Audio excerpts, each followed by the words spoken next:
अस्सलाम वालेकुम everyone, this is Miya Akbar. Hopes आप सब लोग ठीक होंगे और मेरी वीडियोस आपको पसंद आ रही होंगी। आज मैं वीडियो बना रही हूँ आपके लिए फाइनल वाइवा के लिए, यानी कि आपने फाइनल वाइवा देना कैसे, उसे प्रेजेंट कैसे करना है, उस रिकॉर्डिंग हम बात करेंगे। तो सबसे पहले जब आप वाइवा स्टार्ट करोगे ना, तो जाओगे अटेंडेंस लगवाओगे। उसके बाद मैम आपकी या जो सुपरवाइज़र है वो आपको कहेगा कि एप्लीकेशन को रन करें। तो एप्लीकेशन रन करने के लिए आपके पास जो भी है, वैम्प सर्वर हो गया, जैम्प सर्वर हो गया, जो भी सर्वर जिस पे आप एप्लीकेशन रन करोगे आपके पास ओपन होना चाहिए। वहाँ पे आप अपना जहाँ सेव की हुई आपने फाइल, वहाँ पे आप क्लिक करोगे और आपके पास कुछ इस तरह का इंटरफेस ओपन होगा। आप शुरू हो गए, आप बताओ आपका प्रोजेक्ट, यहाँ टाइटल लिखा होगा, यहाँ पे भी आपका प्रोजेक्ट का टाइटल लिखा होगा। आप उसे स्टार्ट करोगे, आप बताओगे कि ये मेरा होम पेज है। यहाँ पे हमारे पास दो बेसिकली यहाँ पे हैं एक्टर्स हैं। फर्स्ट है कस्टमर, सेकंड है एडमिन। कस्टमर को अगर हम रजिस्टर करते हैं तो हम क्लिक करेंगे और कस्टमर हमारे पास ये सारी उसकी वैल्यूज़ ओपन हो जाएंगी। आप उनके सामने परफॉर्म करोगे, अपने कस्टमर का नाम लोगे। लाइक मैं अगर कहती हूँ तो मैं इसमें ये ऐड कर देती हूँ, शाज़मा नाम का कर देते हैं। इसे हम पासवर्ड दे देते हैं। यूज़र नेम भी हम दे देंगे इसे, जैसे भी जो भी आपका नाम दिल करे। इसमें कुछ स्पेसिफिक नहीं होता कि हम हर वो चीज़ लेके चलेंगे जो आपके लिए ज़रूरी होगी। तो हम उसे स्पेसिफिक की तरफ नहीं जाते, जो भी आपका मत दिल चाहे वो लिख लें। इसमें आप ABCD कर दो, जो भी एड्रेस, और इसे आप सेव कर दोगे। जैसे ही आप इसे सेव करेंगे आपके पास आ जाएगा कि देखिए जी, सक्सेसफुली रजिस्टर हो गया आपका एडमिन। अब आप ओके करोगे, देन मैम को बताओगे कि देखिए जी मैम, यहाँ पे हमने रजिस्टर कर दिया कस्टमर को। हम फीडबैक भी यहाँ पे रखे हुए हैं, अगर आपके पास फीडबैक है अदरवाइज छोड़ दें फीडबैक को। उसके बाद आप बताएंगे जी हम यहाँ पे कस्टमर को लॉग इन करते हैं। अब कस्टमर वो था जो कि हम लेके आए थे शाज़मा के नाम से। पासवर्ड हमने इंटर किया और आपने लॉग इन कर दिया। अब ये कस्टमर हमारा जो लॉग इन हुआ है, आप इसमें देख सकते हो कि मैंने क्योंकि 2-3 दफ़ा शाज़मा को यूज़ किया है, तो हम उसमें देखते हैं कि उसके पास यही एड्रेस है। आप मैम को बताओगे कि देखिए यहाँ से हम मैनेज कर सकते हैं, प्रोफाइल को बुक कर सकते हैं। अगर ट्रिप है आपके पास, आप उसी ट्रिप पे क्लिक करोगे और आपके पास सारी इन्फॉर्मेशन आ जाएगी। आप फिल करोगे, सेव करोगे और देन आप व्यू करोगे बुकिंग डिटेल को। उसके बाद ही आप इसे लॉग आउट कर दोगे।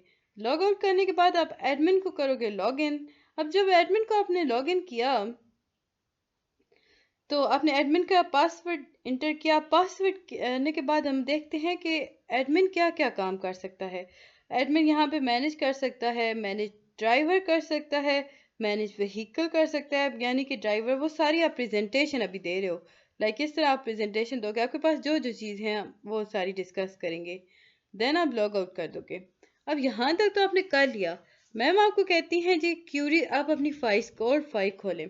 अब कोड फाइल कैसे खुलती हैं? जिस फाइल में आपने सबमिट किया होता है, लाइक दिस, ये आपके पास ही www के वेब फोल्डर में आपके पास मौजूद होती हैं। अदरवाइज आपने जहाँ भी सेव किया है वो आपके पास आ रही होंगी। तो आप उसमें कोड फाइल ओपन करोगे, कोई भी कोड। मैम कहती हैं जी फॉर एग्जांपल, अगर मैम कहती हैं आपको आप डिफाइन करें लाइन ऑफ कोड। अब लाइन ऑफ कोड आपकी इन सारी फाइल्स में एक ही जैसा होता है, तो आप एक फाइल ओपन कर दो। जैसे ही आप ओपन करोगे आपकी फाइल ड्रीम व्यूवर में ओपन हो जाती है। देखें, ये हमारे पास थोड़ा हो गया था, ये ड्रीम व्यूवर। अब जब हम ड्रीम व्यूवर की बात करते हैं तो इसमें सबसे पहले हम जब डिफाइन करेंगे तो कुछ इस तरह करेंगे। हम कहेंगे कि मैम ये मेरे यहाँ से लाइन 24 से। अब 24 से कहोगे कि यहाँ पे कहोगे कि इंक्लूड का हमने यहाँ पे फंक्शन यूज़ किया है कनेक्शन डॉट PHP फाइल के डेटा को इंक्लूड करने के लिए। सेकेंड आप बताओगे कि यहाँ पे हमने लाइन नंबर 26 के अंदर बटन नाम के BTN को हमने एक्नॉलेज किया। बटन है, ये हमारा नाम है BTN, तो उसको हमने एक्नॉलेज किया। उसकी क्लिक को अगर एक्नॉलेज हो जाता है तो नीचे सारा कोड रन हो जाएगा। मैम कहती हैं डिटेल में बताओ, ये सर कहते हैं। तो आप बताओगे कि if is a logical statement, इस सेट एक ऐसा वेरिएबल है जो कि किसी भी इस सेट एक ऐसा वेरिएबल है जो किसी भी सेशन के अक्रंस को या वेरिएबल के अक्रंस को चेक कर रहा होता है। अंडरस्कोर $_post जो है ये एक ऐसा ग्लोबल मेथड है और इसके थ्रू हम बटन की वैल्यू को रिसीव करके इस सेट की मदद से हम यहाँ पे सेशन को देख रहे हैं कि अगर हो जाता है, क्लिक हो जाता है, तो हम ये रन करेंगे। यूज़र नेम जो है वो बेसिकली आपका टेक्स्ट बॉक्स का नेम है और पोस्ट मेथड के थ्रू हम यूज़र नेम के वेरिएबल में सेव कर रहे हैं। बेहतरीन अगर आप देना चाहते हो ना तो आपको रुकना नहीं है। देखिए अगर आप इसमें गलत भी कर जाते हैं ना तो भी मैम आपकी इस ओके कर देंगी। ये आपकी पीएचपी की कोड है, इसी में आप अगर पीएचपी कोड और पाइथन और ये सारे एक साथ चल रहे होते हैं कोड्स में, हमारे पास हमेशा बटन्स, फॉर्म्स और ये सारे बने होते हैं। तो इसमें अगर हम बात करते हैं कनेक्शन की, आप शुरू करते हो, आप कहोगे कि कनेक्शन डॉट पीएचपी फाइल के डेटा को हम इंक्लूड की मदद से अवेलेबल कर रहे हैं इस फाइल पर। BTN नाम का हमारा बटन है और इसके एक्नॉलेज को हम इसकी क्लिक को हम एक्नॉलेज कर रहे हैं। अगर ये क्लिक एक्नॉलेज होती है तो ये नीचे वाला कोड रन कर देगा। अगर डिटेल पूछती हैं तो आप जल्दी जल्दी बताओगे कि ये टेक्स्ट बॉक्स का नाम है, पोस्ट मेथड के थ्रू हम वेरिएबल में से सेव कर रहे हैं। नेक्स्ट भी हमारे पास तीनों हमारे पास ये हैं, टेक्स्ट बॉक्स के नाम है, पोस्ट मेथड के थ्रू हम इन्हें सेव करें वेरिएबल्स के अंदर। इफ जो है वो लॉजिकल स्टेटमेंट है। माई एसक्यूएल आई क्यूरी जो है, ये क्यूरी को रन करने में मदद देती है। ये दो आर्गूमेंट लेती है, एक कनेक्शन का और एक क्यूरी का। अब अगर मैं क्यूरी कहती हूँ, बहुत सारी टीचर्स होती है शॉर्ट टॉक्स में आपको यही रोक देती है, कहती हैं जी यहाँ पे आप इंसर्ट की क्यूरी लिखो। इंसर्ट की क्यूरी क्या होती है, देखें, इंसर्ट इनटू यूज़र हमारे टेबल का नाम है, उसकी वैल्यू हमने दी ये सारी। अगेन हम उसमें यूज़र के हमने टेबल में जो जो चीज़ें बनाई थी, लाइक मैं आपको दिखाऊं तो आप जाओगे वेम सर्वर को, अगर मैं आपका वेम सर्वर है तो वेम सर्वर करें, जेम सर्वर है जेम को करें। आप डेटाबेस में जाते हो, डेटाबेस के अंदर आप अपने वो सारा चेक करते हो।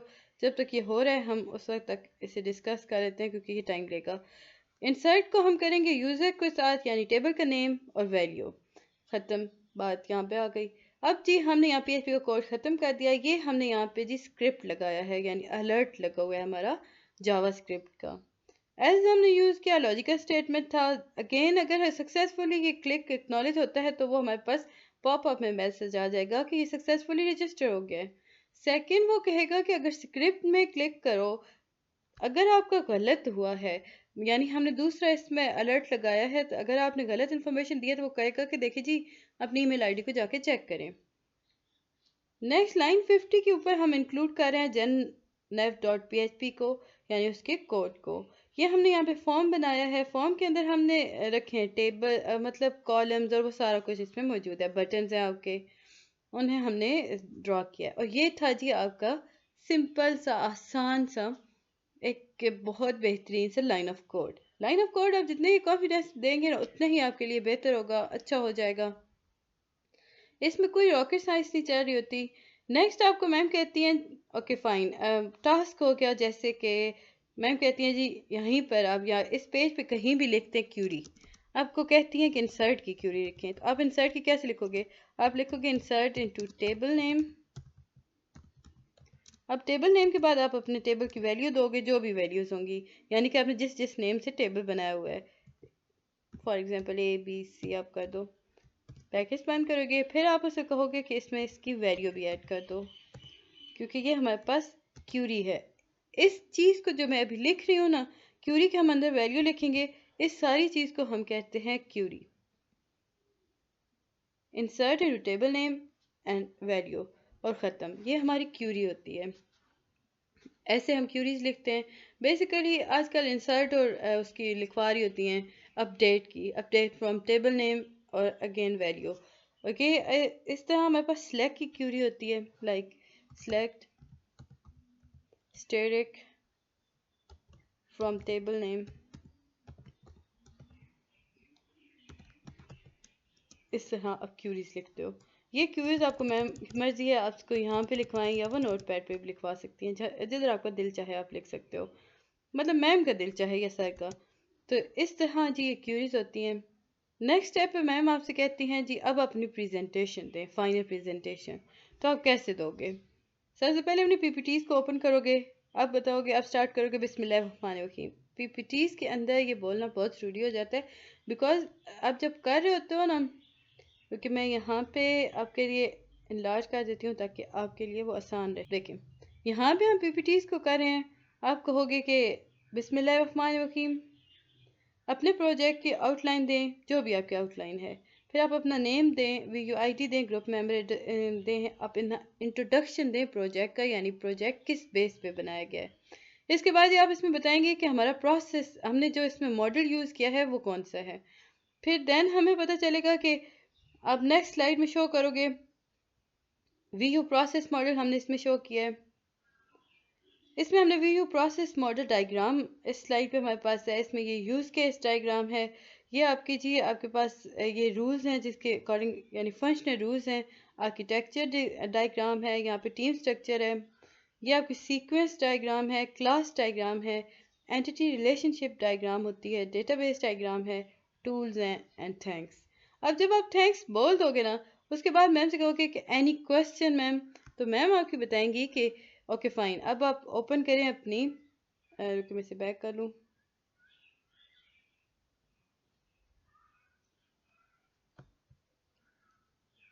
चले इसी को, इमेज को हम चले जाते हैं क्योंकि अभी ये वर्क कर रहा है, थोड़ा स्लो है।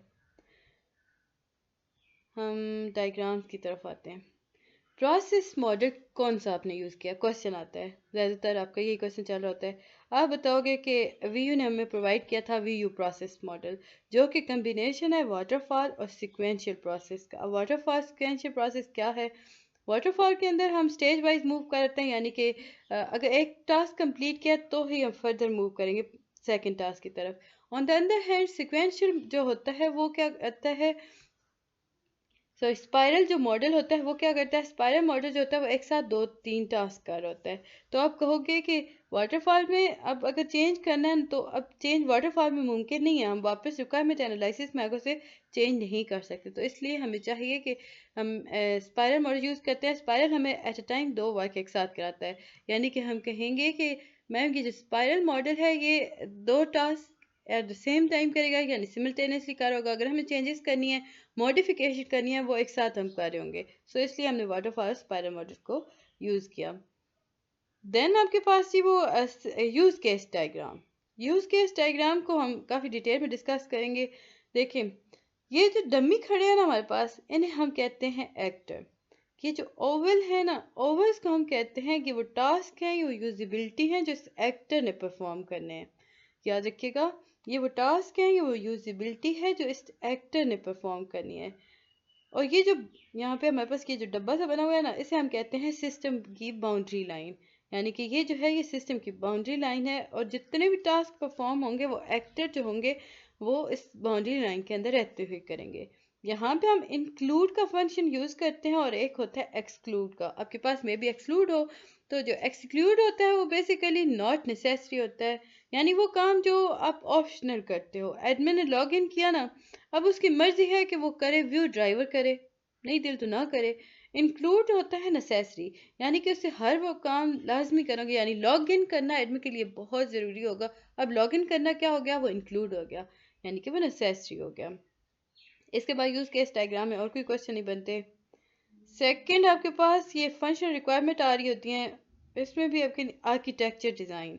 आर्किटेक्चर डायग्राम हमारे पास बेसिकली तीन लाइंस होती हैं। इसमें प्रेजेंटेशन लेयर होती है, बिजनेस लॉजिक लेयर होती है, डेटा असेस लेयर होती है। प्रेजेंटेशन लेयर के अंदर हम HTML और CSS को कर रहे होते हैं। बिजनेस लेयर के अंदर हम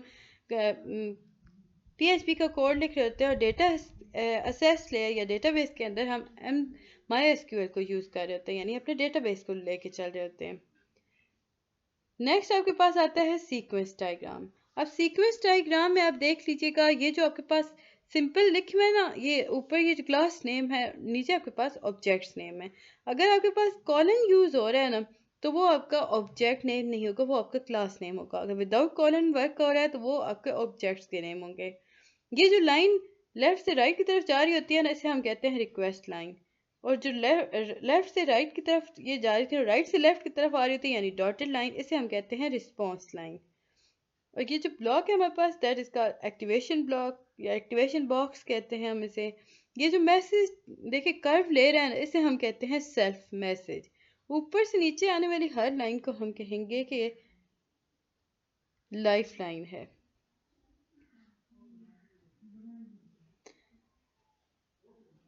देन हम जाते हैं क्लास डायग्राम के अंदर। अब क्लास डायग्राम और लॉजिकल मॉडल में हमारे पास सबसे पहले जो आ रहा होता है दैट इज क्लास नेम, यानी कि हमने क्लास का नेम बताना है। देन एट्रीब्यूट्स होते हैं, फर्दर हम मूव करते हैं तो ये ऑपरेशंस होंगे। अब इनके दरमियान हमारे पास कुछ कनेक्शंस हो रहे होते हैं, रिलेशनशिप क्रिएट हो रहे होते हैं। अब रिलेशनशिप की अगर हम बात करते हैं तो हमारे पास, अगर आपके पास ये फिल डायमंड है ना, अगर आपके डायग्राम के अंदर क्लास डायग्राम और logical model they are same, तो अगर इसकी अगर हम बात करते हैं तो ये हमारे पास कंपोजिशन कहलाएगा। ब्लैंक आपके पास आ रहा है अगर, तो वो आपके पास एग्रीगेशन होगा। और अगर बिल्कुल आपके कोई डायमंड, कोई इसके एरो नहीं बना हुआ, तो दैट इज कॉल्ड एसोसिएशन। ये आपका एसोसिएशन है। ईआर डायग्राम, आपके पास ये ईआर डायग्राम शो हो रही होती है, इसमें जो आपके पास ब्लॉक शो हो रहे होते हैं ना, like that, they are called, ये हमारे पास होते हैं एंटिटीज, इन्हें हम एंटिटी कहते हैं। ओवल्स जो होते हैं ये आपके पास एट्रीब्यूट्स हो रहे होते हैं। अब ये ओवल और एंटिटी जो होते हैं ये फर्दर जब मूव करते हैं तो एंटिटी टेबल का नाम बन जाता है। याद रखिएगा, एंटिटी जो होता है वो टेबल का नाम बन जाता है, और एट्रीब्यूट्स जो होते हैं वो आपके कॉलम्स के नेम बन जाते हैं। इसमें अगर हम रिलेशनशिप की बात करते हैं तो इसमें हैज़ हमारा यूज़ हो रहा है, और इसमें हम वन टू मैनी और मैनी टू मैनी रिलेशनशिप लेके आते हैं। अब जो वर्ड्स इनके नीचे अंडरलाइन होता है दैट इज कॉल्ड प्राइमरी की। हम लोग इसमें प्राइमरी की को यूज़ कर रहे हैं। नेक्स्ट आपके पास डेटाबेस। ईआरडी डायग्राम्स होती है वो बेस करती है डेटाबेस डायग्राम पर, यानी कि ईआर डायग्राम की बेस पर हम डेटाबेस डायग्राम बनाते हैं। हमारे पास सबसे पहले जो नाम और होता है वो that is table name. Table, because हमने आगे चल के जाके बनाना है टेबल, एंड देन आपके पास ये कॉलम नेम्स आ गए। अब इसमें आपके पास जो रिलेशनशिप चल रहा है that is one to many.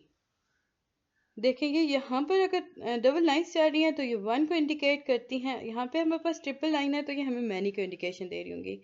Category के अगर देखें तो प्रोडक्ट के साथ इसका वन टू मैनी का रिलेशनशिप बना, प्रोडक्ट से ऑर्डर की तरफ गए तो वन टू मैनी का गेन बना। लेकिन on the other hand order से यूज़र की तरफ अगर हम मूव करते हैं तो ये मैनी टू वन होगा, और यूज़र से अगेन पासवर्ड की तरफ वन टू मैनी। तो ये हमारे यहाँ पे ये रिलेशनशिप्स होते हैं।